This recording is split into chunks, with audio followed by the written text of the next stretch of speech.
Hey everybody, long time no see. Even though at this point I don't know when, where, or the time, or the room number, I'm pleased to announce that my 2-hour special at Anime Boston titled Pokemon 20 Years Later will be on the schedule. As soon as I know, I will let you guys know so that you guys can, get hyped up and so forth and so on. I'm pretty sure many of you guys have already, if at least if you've seen my post on Facebook and, at all this week, you've probably already seen the big announcement. I'm giving these two games away at my 2-hour panel. These are factory sealed copies of Pokemon Omega Ruby and Pokemon Alpha Sapphire. And yes, this is not a hoax. This is legit. I I always do what I say I'm going to do, and there you go. I figure, since I obviously don't know, I won't be able to give you the raw details of the when, the room, the time, or the day. I can tell you a little bit about what's going to happen at this here panel. I'm going to preface that in saying if you check the video description, you'll get a direct link to the PowerPoint that I'm going to be using during this 2-hour trip through memory lane as we talk about Pokemon of the past, Pokemon of the present, and Pokemon of the future. So now I'm gonna really just cut to the chase and get into the main meat of this little monologue here. As the title, as the panel the title suggests, excuse me, Pokemon has been around for 20 years. I was first introduced to Pokemon during the mid 1990s. As some people in the West first heard about it, I heard about it after a certain incident involving the animated TV series, where close to 600 kids in Japan ended up in the emergency room due to the Electric Soldier Porygon episode. And on that note, I am going to include the clip in the panel itself. But don't worry, for those of you that do suffer from epilepsy, I will give a fair warning, advance, and right before they show the clip, because I think it's very fascinating for those that haven't seen it and may have been wondering what the big deal is. And yeah, the infamy of that episode, one could easily say, is what launched Pokemon into the stratosphere. I mean, it went from being just a localized thing to suddenly becoming this big thing that all the little kids won't stop talking. It was like, oh, Pokemon, Pokemon, I gotta get a Pikachu. And yes, I do have a couple of plushies. People love the things that they like. I mean, during the 90s, people were mostly talking about Pokemon Red and Blue and the Pokemon trading card game, and of course the animated TV series.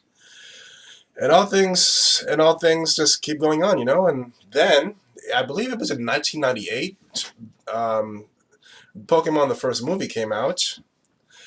And that's when you knew that Pokemon wasn't just a fad, it was a worldwide phenomenon. That obviously showed no signs of slowing down. The following year, 1999, the introduction of Pokemon Gold and Silver. A couple years later, Ruby and Sapphire, Diamond and Pearl, Black 1, Black 1, White 1, Black 2, White 2. Then you fast forward to 2013, Pokemon X and Y. Yeah, I'm that awesome. And of course, last year, Pokemon Omega Ruby and Alpha Sapphire. Whoops. And by the way, these are my copies, not the ones I'm giving away. So yeah, Pokemon has been around for 20 years, and it's very rare for anything like that have this kind of success, literally decades later.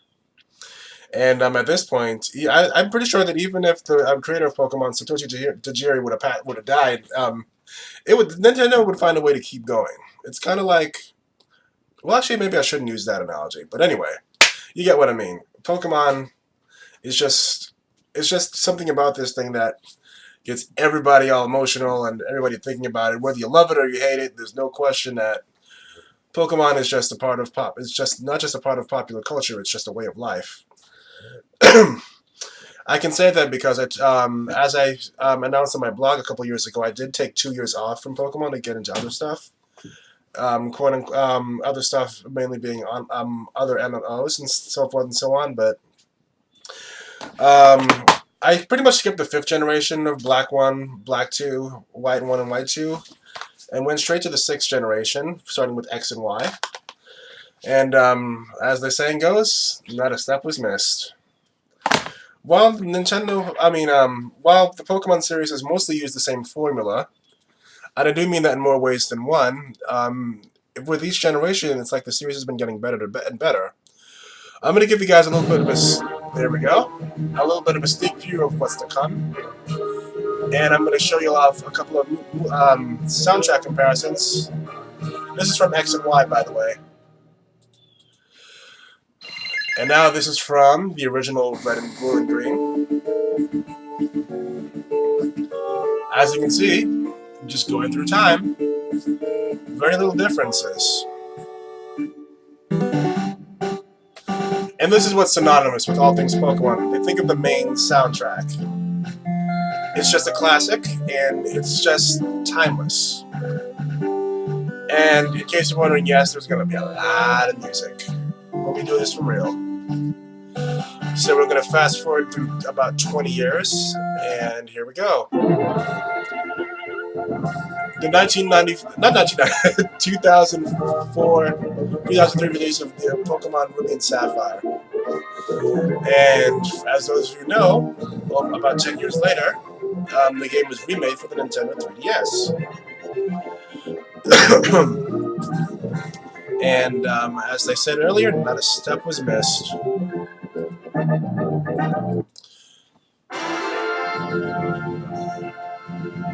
And in case you're wondering, they used an actual orchestra for the remake of Omega Ruby and Alpha Sapphire. I'm going to play those last 2 clips back so you can hear the similarities and the differences between them. So here's the original Ruby and Sapphire.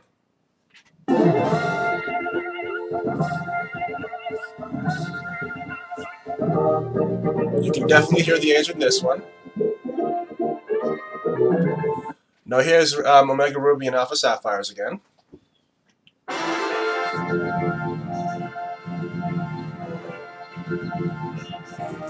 It sounds like it's in HD. So yeah, there we go. Whoops, finger slips. But anyway, that actually reminds me, in case you're wondering how it is that I have the soundtracks for all 6 of the generations of Pokemon games, you can buy them for $10 a piece on iTunes. I know that a lot of folks have mixed feelings on iTunes, but trust me, it's a freaking bargain if you were to buy just one of those soundtracks.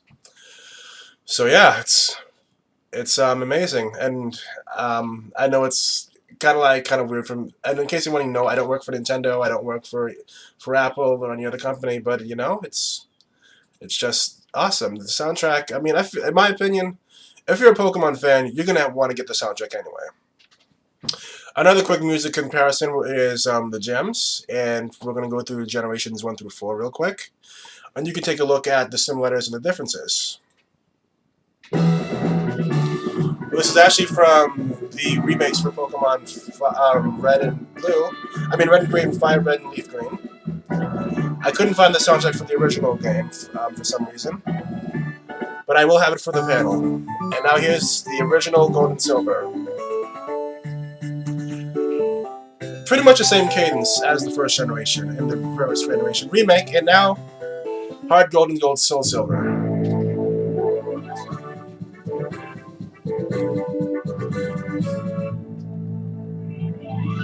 Subtle differences and similarities. Now we're going to go to the 3rd generation. The original Ruby and Sapphire.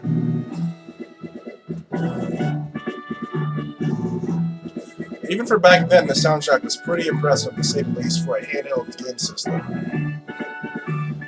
And now we're going to go to the remake, Omega Ruby and Alpha Sapphire.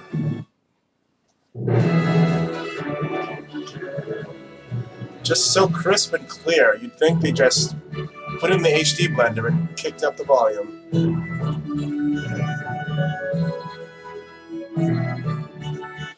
Now, the interesting thing about the 5th generation, for those of you who, like me, skipped it, shame on us, is in Black 2 and White 2, they actually use different soundtracks for almost all of the gyms.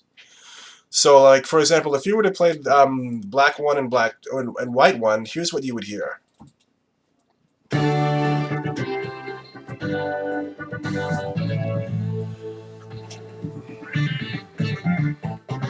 Same soundtrack that you all know and love, so you know it's a familiar place, even though it's a new continent. Now, for Black 2 and White 2, which takes place 3 years after the events of White 1 and Black 1, they remixed the soundtracks for most of the gems. First, here's the Burbank City gem.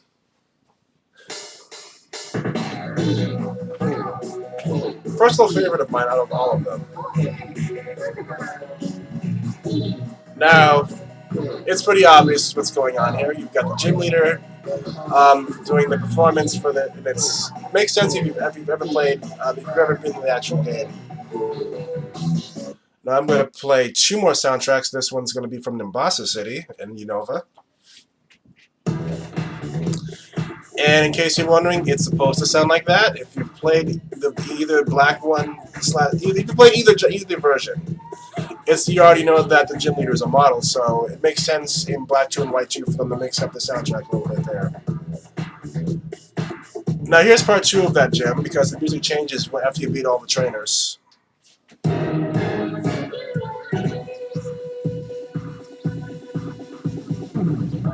And it just takes a bit more of a traditional vibe compared to what you know and love from the past generations. Whoops, finger slipped again, and now I'm going to kick this up to the 6th generation in X and Y.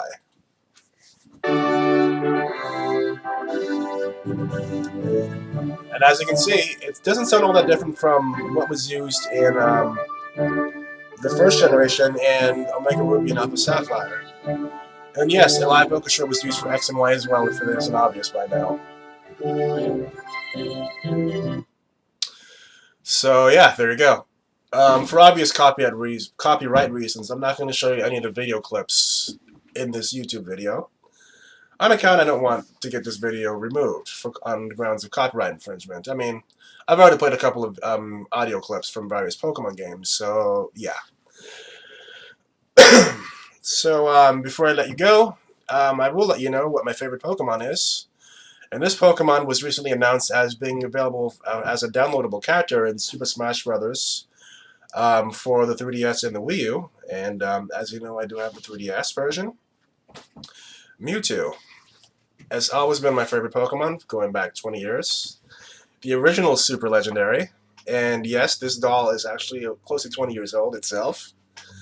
So yeah. How's that for being timeless? So anyway, yeah, this video has gone on for a bit over 13 minutes. So I think I've talked on for long enough. So I will make a follow-up video just to announce the time, the day, and the room number for when the panel hits. So there you go. It's a great, whether you've only just heard about Pokemon or you've heard about it from folks that are really into it and want to know more about it, I highly recommend coming down to it. I actually am pretty sure that the panel is going to be on Sunday, so if you don't want to pay for the whole weekend, it's only $25 for just Sunday, so yeah. Whether you're a longtime fan of Pokemon or just one of those, just know someone that is a longtime fan or you just want to know what it's about, come on down to Anime Boston and check out my panel.